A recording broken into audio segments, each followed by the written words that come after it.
This is Novel Marketing, the show for novelists who aren't necessarily fond of marketing, but still want to become best-selling authors. Episode 167. I'm James L. Rubart, but please call me Jim. I'm Thomas Umstadt Jr. And in this episode, we're going to talk to you guys about the right way to use Facebook to sell more of your books and to promote your books. Last week, as you know, we talked about why Facebook is overrated for book marketing, but we did not say it's completely useless. So today we're going to talk about the ways Facebook can work for you to promote and sell your books. But Thomas, we had some reaction from on the Facebook Novel Marketing Podcast group. And for those who might not have listened to episode 166, it might make sense to do just a real quick recap on why we say Facebook is overrated. That's right. So quick recap, and then we'll get to your questions, because this was one of our more controversial episodes in recent times, especially the people on Facebook did not appreciate us ragging on Facebook. So quick recap. The reason why we think Facebook is overrated is because you don't want to become a digital peasant farmer by sharecropping and building your platform on somebody else's land. It reaches people in the wrong state of mind. Facebook hides your content from 96% of your fans. You could be doing something else that's more valuable with your time. So it's not about comparing Facebook to doing nothing. It's about comparing Facebook to the next best thing, whatever the next best thing is for you specifically. And you're competing with multi-million-dollar shadow organizations that will outspend you and out-optimize you. So it's a quick recap of the last episode. But I wanted to get to some of the questions people brought up in the Facebook group. And I should say, if you're not a part of the Novel Marketing Facebook group, you're really missing out, because we have some great discussion there. And 9 times out of 10, we respond. When we respond in the Facebook group. We don't do it on the podcast. But some of these questions were so important, we thought it would be good to bring it up in the podcast. And the first question is, I'm an introvert. I'd rather kill myself than give talks in public or make the effort to talk to people, to arrange talks in public. So Thomas, what do you say to that? So that's fine. Public speaking isn't for every author. The key to good marketing is to play to your strengths and finding out what those strengths are. So if you're not a good public speaker and you're not wanting to learn, this may not work well for you. I will say it's one of the most effective tools, though. So you're setting aside an effective tool with this self-talk. And I will say, believe it or not, the best public speakers are actually introverts. Extroverted people tend to have a lower ceiling in how good of public speakers they can become because they're so comfortable on stage. That comfort causes them to get less education, less training, and to do less practice. So your really excellent public speakers, believe it or not, are often introverted, and I am introverted. So I encourage a lot of authors use that as a badge and as a get out of jail free card. It's like, oh, you don't have to do anything that's uncomfortable as long as you're an introvert. It's like, no, sometimes to be successful in life, you have to do things that are uncomfortable. That said, it doesn't mean you have to do public speaking, but that self-talk, I think, potentially is dangerous and something I have to fight against myself, because just because you don't get energy from crowds doesn't mean that you shouldn't interact with other people and love other people.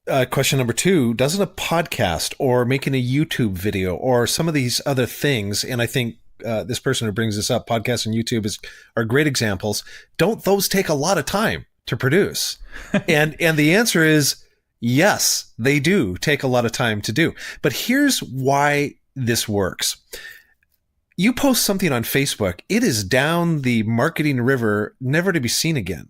But if you do a high quality podcast, those episodes will be around forever. Or if you do a high quality YouTube video, that thing's around forever. Or if you take the time to do a really powerful blog post, that thing is around forever. And I'm speaking to the introverts here who go, I'm not getting on a microphone and I am not getting behind the camera. Great. Take your time to do a really compelling blog post. Thomas, I'm going to use you as an example. Your Courtship in Crisis blog post was years ago, but my guess is you're still getting hits every single day on that blog post. Yeah, it still gets thousands of visitors. I still get comments about it. I still get questions about it. It continues to affect the conversation. And this actually leads us into our next question. How do you drive people to your blog if you don't notify them on Facebook or Twitter that there's a new post up? Which is a great question. 'Cause it is interesting. So when I got started, there wasn't really much of a way of Facebook and book marketing. I was one of the only people advocating for it back in the day.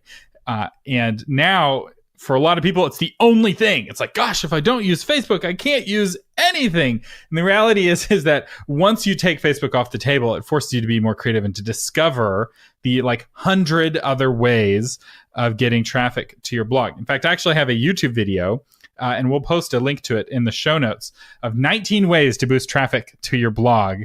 And a lot of it has to do with excellent blogging. And we'll say, if you're starting from scratch, one of the best things that you can do to promote your blog isn't Facebook. It's actually emailing individually friends to let them know about your blog. I did this with my Courtship in Crisis blog post. I think I emailed a dozen, maybe 24 friends one-on-one saying, hey, that blog post I've been talking to you about, it's finally live. Here's the link. And it was those initial 24 people that were the patience zero that caused it to spread to 1 million folks. I also posted it to Facebook, and in those days, Facebook worked better for the spreading of blogs. But people hate change. It's so interesting because I remember when Facebook first came out, people were like, oh, I don't want to use this Facebook. I don't use this Twitter. People were so hostile to it because it was the new thing. And now the new thing is thinking outside of the Facebook box, and people are hostile to that. So I know change is hard and change is difficult, but change is inevitable. And it is important to surf the wave of change rather than paddling behind it, because paddling behind it is no fun and it's exhausting. And surfing is fun. So get on the board and ride with the change. Our final question is about, it's harder to get organic visibility on Amazon than it was 5 years ago. And this person's asking, how do people know you have a book unless you advertise? And I will say, advertising may be actually the answer here. Advertising works really well. And if you were to take half of that time that you're spending on Facebook and work a job and make some money, and then spend that money on advertising, especially if advertising on Amazon, you may get a better return than working for free for Facebook. So again, it's all about it's not about outrunning the bear, right? We're not talking about whether Facebook is good or not. We're talking about how Facebook compares to the other hikers, right? If you're in a group of hikers and there's a bear chasing you, you just have to outrun the slowest hiker to not get eaten. And Facebook is the slowest hiker. So often and in many cases. That said, overrated does not mean useless. So let's get to the actual ways that work based off of our experimentation currently. And we're recording this in December of 2018. So hopefully these things will work for most of 2019. 10 ways that authors can use to promote their books. And the first one is...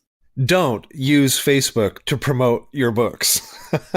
Yes, we realize we have just contradicted ourselves. But here's what we mean. When you are using Facebook, have that mentality that it is a party. So if you go into a party and you go, oh my gosh, guys, I'm so excited. I just won my 5th Christie Award. That's very different than going into the party and going, hey guys, buy my book. Buy it now. It just won the Christie Award.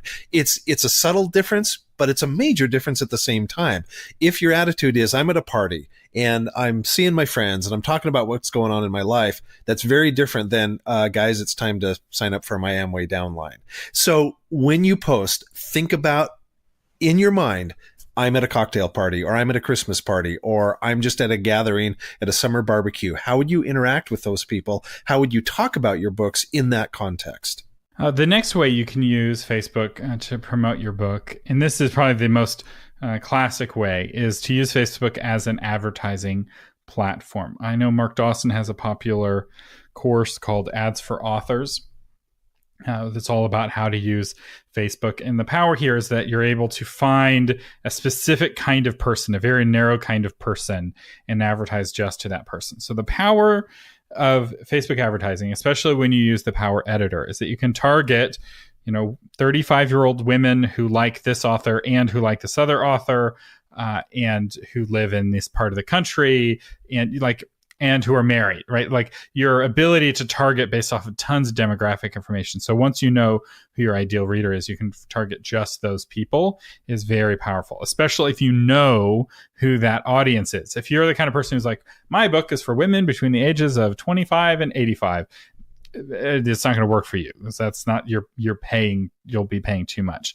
That said, this is a technique only for indie authors. If you're traditionally published, the margins just don't work. We did a whole episode on that. Paying for advertising needs to be done by the publisher. So if you're the publisher, you can pay for advertising. If somebody else is the publisher, they're the ones who need to pay for advertising. The third way to use Facebook to promote your book, and this is probably my favorite hack. This is like the coolest thing, and this has worked for the last 5 years, and I see this working perpetually into the future, and that is to use it to do market testing. So when I launched the Creative Funding Show, I created several logos for it that I really liked. I liked these logos. I made them. And my friend Mary DeMuth was like, oh, Thomas, I can do better. So she made several logos for the show. And her logos were different than the ones that I made. And I didn't like them and because they weren't the ones that I made. But I wanted to know which logos were the most effective. And so what I did was I bought Facebook ads, sending people to creativefundingshow.com. And the purpose of the ads was to see which logo got the most clicks. I wanted to test it. And I think you see where I'm going here in terms of book covers and book titles. And wouldn't you know it, Mary's logos outperformed my logos. And I was able to know that with science. I was like, wow, hers get 35% more clicks based off of these 10,000 people who saw the images. And what's really cool about this is that doing a market test of a book cover or a book title is very cheap. You can often show that cover or that title to tens of thousands of people for $25, $50. And some of the most successful books ever use this technique to get to their titles. So the most famous example is The 4-Hour Workweek. Timothy Ferriss had 4 or 5 titles. He bought ads. He didn't buy the ads on Facebook. He bought the ads on Google, but it's the same idea for all 5 titles, and picked the title that got the most clicks. This is a very inexpensive way of improving all of your marketing. A good title and a good cover makes everything easier. And this is something you can do very well on Facebook because you can test your cover on just your target readers. So you figure out who you're targeting. Because let's say you're targeting 50-year-old women.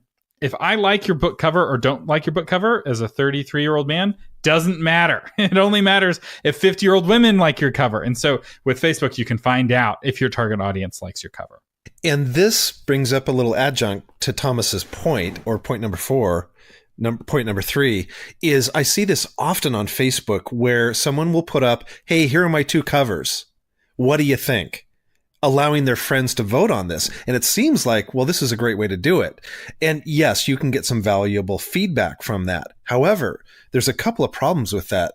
Number one, it's not going to be 10,000 people. It's not going to probably even be 5,000 people. It's probably not going to be even 300 people. And so your sample size is a lot lower than if you spent the 25, maybe even $50 for the cover. So yes, it's a little bit of money, but in the long term, because hopefully this book is going to sell for 10, 20 years, it's worth the money spent.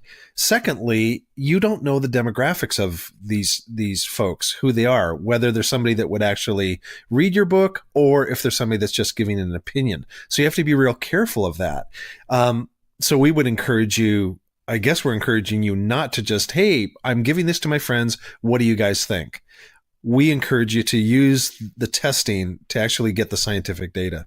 And the other challenge with doing it as a poll is that when people are voting in a poll, they pay far more attention than they would if they were in a buying mode. And so you're hearing from their conscious mind rather than from their unconscious mind. And so you can get bad data, right? All of those nuances, the tiny details in your book cover that if somebody's just glancing at a page wouldn't notice, somebody voting in a poll might. And when you do a market test on Facebook using Facebook ads, you're actually reaching their kind of subconscious mind because it's competing with all the other noise on Facebook, which in this instance is actually your friend, right? Because you're reproducing the experience somewhat of what it's like to browse through a pile of books on Amazon. So market testing is very, very powerful. I highly recommend it. And it's so cheap. It's one of the most cost-effective tools. All right, Jim, what's the 4th way to use Facebook to promote your book? The 4th way is to organize a launch team. And Facebook groups actually do this really well because you can reach out to people and say, hey, do you want to be part of my launch team? And then very easily create a private group where you can encourage these people and talk to these people and interact with these people and do your little giveaways to these people. And so you're at the party and you're saying to people, hey, I got this book coming out. Anybody want to help me do that? And all these people at the party go, hey, that sounds fun. What's involved? I'd love to do it. You get a chance to interview these people. You get a chance to react to these people. You get a chance to interact on an ongoing basis with these people, and you're going to see your superstars come out. And so Facebook makes it really, really easy, first of all, to attract people for your launch team. And then secondly, to keep them engaged while your book launch is going on. And Facebook groups are nice because everyone already has a Facebook account. So if you're using some sort of third-party service for your launch team and you're requiring people to get a username and a password, well, suddenly they don't remember their username. You require 8 characters and they thought it was 6 characters and they can't log in. It's a hassle. Or maybe they can only log in on their computer and they can't log in on their phone. All of that is eliminated when you use Facebook, which is part of the reason why launch teams tend to use Facebook. You can do them through email, but email is it's just not the right tool. I'd actually be interested to see if Facebook continues to be the best launch team tool, but currently Facebook groups are the go-to tool for organizing your launch team. So this is one of those areas where Facebook is still very valid and still works really well. All right, Thomas, hit us with number 6. Okay, or actually, right, number 5, which is Facebook Live. Now, I will say this doesn't work as well as it used to. When Facebook first launched Facebook Live, they really gave it a boost in the EdgeRank algorithm, and Facebook Lives did very, very well. And they now don't do as well. In fact, they've recently changed the technology on how they work when you're doing them from your phone, which is a little unfortunate. But they still work, and they can be very fun and very interactive. And I've seen them. I've done maybe 100 hours of Facebook Live in my lifetime. My radio show was Facebook Live, so for several hours every day, I was on Facebook Live. So I have a lot of experience with Facebook Live, and I enjoy it. It can be fun, and it does get a boost. As something to do from a page, it's one of the more effective things to do from a page. But still, the best way to tell somebody about your Facebook Live, sadly, is to email them about it. When we do Facebook Lives for Novel Marketing, we have to email our email list of our listeners because our actual Facebook fans won't ever see our post telling them about the Facebook Live tomorrow at 2:00. So that kind of gives you an idea of how Facebook Live is breaking down. And is not as powerful as it used to be, but it still can work. And as ways of going live, it's often the best way to do it. If you're targeting a younger audience, YouTube Live may be better because younger people tend to be more YouTube people than Facebook people. But if you're targeting an older audience, and by older, I mean probably older than 25 or maybe older than 30, Facebook Live is probably better. The next one, number 6, is create a private group for your hardcore readers. This can be fun, and in some ways, this is like a launch team. I will say, of all the things that we're recommending, this is the one that we do the most regularly for novel marketing. We have a novel marketing group. We link to it on our fan page. If you're listening right now, you're welcome to join. It's a private group, so you have to, apply, but we let everybody in unless they really look like a spammer. And this is a great way to connect with our hardcore fans. And it's a really great place for our fans and our listeners to discuss the episode. And you can hear, if you go back to the Facebook group for the last episode, you can see the back and forth, right? Some people have some opinions, some people have other opinions, and they're discussing it, and they're doing it respectfully. I feel like we haven't had too much trouble with trolls. But if we did have a problem with trolls, since it's a private group, we can block people and ban people for bad behavior. And there's a lot of powerful tools. So right now, Facebook groups are favored in the algorithm over Facebook pages, especially if you keep those groups small. The downside of this approach is that it doesn't scale well. The bigger the group gets, the less likely people are to be notified about activity inside of that group.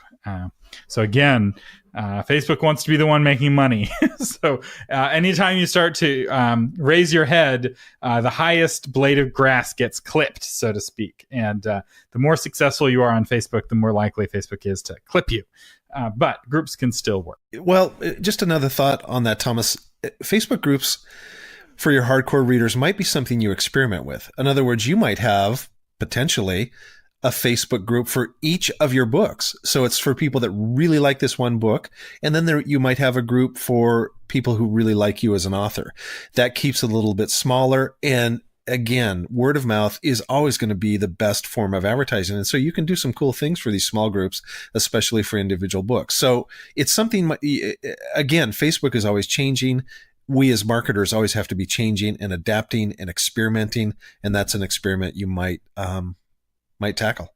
Number 7. Join groups that fit your genre and get active. So if you write science fiction, my gosh, there are so many groups that are on Facebook that are all about people who love to read science fiction. So join that group. One of the groups I'm part of is Avid Readers of Christian Fiction. And so I actually go in there and I comment and I like. And so when my book comes up, I can go in there and comment about it, and I can thank people for reading my book or hope you enjoy it. It's a really easy way to touch people because a lot of times they've done the work. And that really leads into point number 8.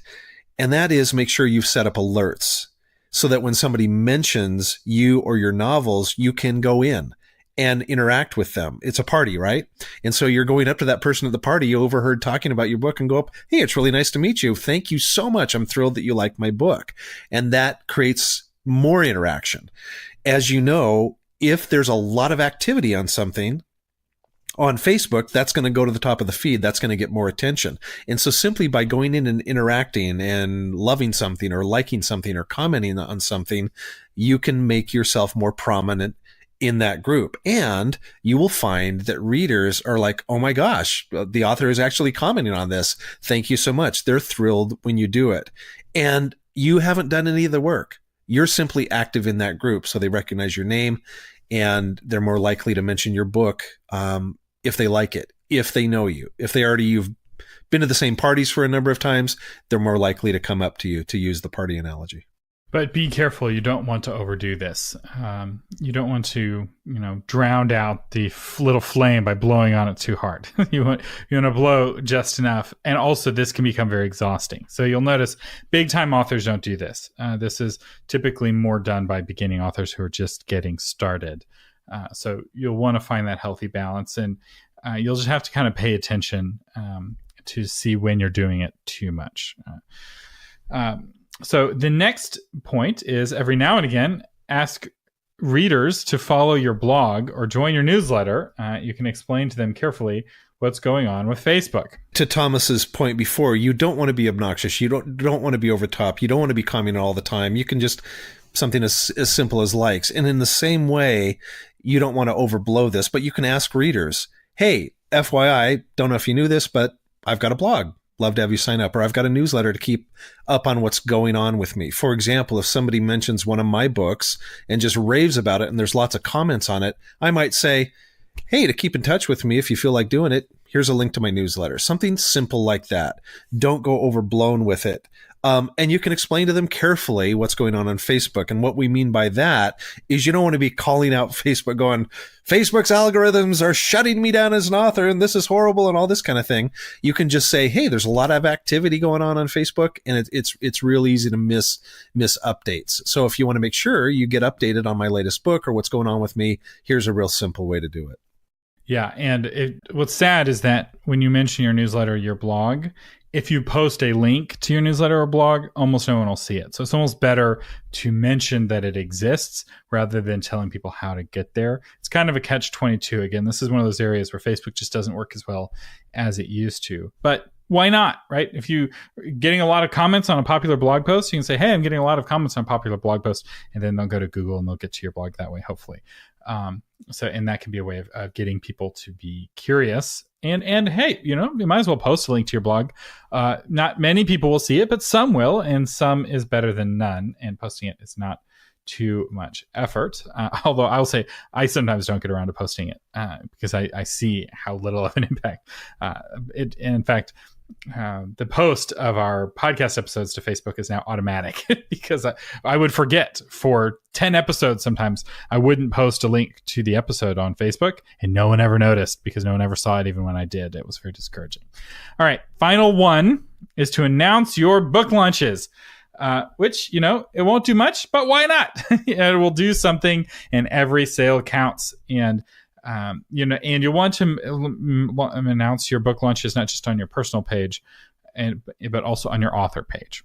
And any other kind of book news, you can post it, and you will get something, and something is better than nothing. So those are our 10 ways of promoting your book on Facebook. Facebook can still be used I'm sorry if we ruffled anyone's feathers in our last episode, ragging on Facebook, but the winds of change are ever a blowing, and the things that worked last year don't work as well this year. And the more people do something, the less that thing is useful as a general rule. And I guess overall what we're saying is the principle that if you're doing A, you're not doing B. And B might be a better thing to do today, whereas 2 years ago, A was the better thing to do. So just evaluate it. Look at all your opportunities, and it comes down to our ROI. What is going to be the best investment of your time? All right, our featured patron today is Women of the Bible, the Victorious, the Victims, the Virtuous, and the Vicious by Peter DeHaan. Heal from broken relationship patterns so you can choose safer friends. Peter, thank you for being a patron of the Novel Marketing Podcast. Our patrons don't just get discounts on our courses, but they also get exclusive Q&A episodes. You can find out more at novelmarketing.com. And speaking of our courses, this episode is brought to you by the 5-year plan to becoming a best-selling author. You have 3 weeks before the price goes up. So if you want to learn how to become a best-selling author, this is a course we highly recommend. It's been selling. We have a lot of people who are getting in before the last helicopter leaves from Vietnam, so to speak.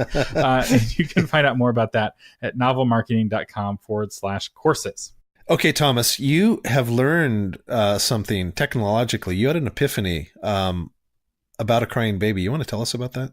That's true. So I've been dealing with crying babies more in the last few weeks than in the rest of my life put together because of new baby Mercy. And I realized something. When Mercy cries, it's her way of communicating that something is wrong. It's in many ways like a computer being broken. Right, so if you're dealing with or some technological thing, and think about what you do with a crying baby. You isolate the various things that could be causing the baby to cry, and to see if that's the problem or not. So is the baby hungry? So you test to see if the baby's hungry. If that works, then you're done. If the baby's not hungry, it's like, oh, maybe the baby's diapers is dirty. Maybe the baby's tired, or maybe something else is bothering the baby. And you try each thing one at a time. You don't try everything all at once. Which is, impossible. It's hard. And I guess you could try to put a bottle in the baby's mouth while you're changing the diaper or something. But that's not how it's done. And troubleshooting computers is the same way, right? You try one thing. It's like, oh, it's not. Is it the cable? No, it's not the cable. Is it, the internet? It's not the internet. You isolate each individual thing to figure out what's broken. And a lot of people are intimidated by troubleshooting a computer. And yet that thought process they've done maybe 1,000,000 times with a small child at one point in their life or the other. So if you're a computer intimidated by technology, just think of your computer like a crying baby, and maybe it'll make it a little bit easier. I like that. I like that a lot. Hey, Thomas, are you starting to, we're in December now. We're screaming toward the midpoint of December. Are you thinking 2019 goals at this point? I should be. We should probably do an episode about goals on 2019. I have not been thinking about it too much. I have a new side hustle, or I'm working as a literary agent now with the Steve Lobby agency. I don't think I've announced that on the podcast. Have you not? This may be the first time. Surprise! I'm a literary agent. Oh my gosh. And I'm specifically looking for nonfiction, Christian nonfiction. That's the kind of books that I'm representing. So I'm not doing novels, I'm not doing fiction, sadly, but I am doing nonfiction. So if you have a Christian nonfiction book and you have a proposal, hey, I'd be happy to take a look at it. You can find the guidelines at stevelobby.com. So I'm still doing the book table. We're still doing novel marketing. We're launching a new podcast actually with the agency. And if, I think maybe in the next episode, actually, we'll share an episode from that podcast. If any of you want to check it out now, it's the Christian Publishing Show. And it's going to be more about the publishing process and the writing process. But we'll talk about marketing there some, but most of the marketing talk is going to stay here at the Novel Marketing Podcast. How about Jim? How about you? What are some of your goals for 2019?